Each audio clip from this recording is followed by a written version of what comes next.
នៅលើដៃខ្ញុំនេះគឺជា Venue 4ដែលទៅតែចូល stock ថ្មីក្តៅបងសេរីថ្មីម៉ូដថ្មីហើយមុខងារនៅក្នុងនាឡិកានេះក៏មានថ្មីច្រើនដូចគ្នាមួយគ្រឿងនេះគឺចំណេញមែនតើដោយសារតែមុខងារនៅក្នុងនាឡិកា Venue 4នេះគឺបូកបញ្ចូលមុខងារដែលមាននៅក្នុង Garmin ដូចជា Phoenix ហើយនិង Forerunner 970ជាដើមដោយកញ្ចក់របស់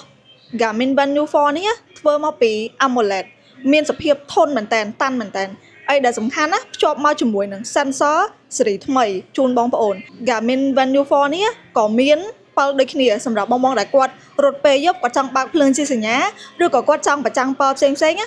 មួយគ្រឿងនេះក៏មានដែរបងលើសពីនេះទៀតក៏អាចប្រើប្រាស់ speaker call ចេញចូលបើកចម្រៀងបានដូចគ្នាហើយ Garmin Venue 4នេះមាន3ពណ៌3ជម្រើសសម្រាប់បងជ្រើសរើសមានពណ៌ខ្មៅពណ៌សហើយនិងពណ៌ស្វាយខ្ញុំគិតថាបងស្រីគាត់ចាប់អារម្មណ៍ច្រើនអញ្ចឹងបើសិនជាបងចង់ដឹងអំពីព័ត៌មានតម្លៃផ្សេងបងអាចមកកាន់ Garmin Showroom ទាំង5សាខាបានឬក៏អាចទម្លាក់នៅក្នុង comment ខាងក្រោមក៏បានដែរអរគុណ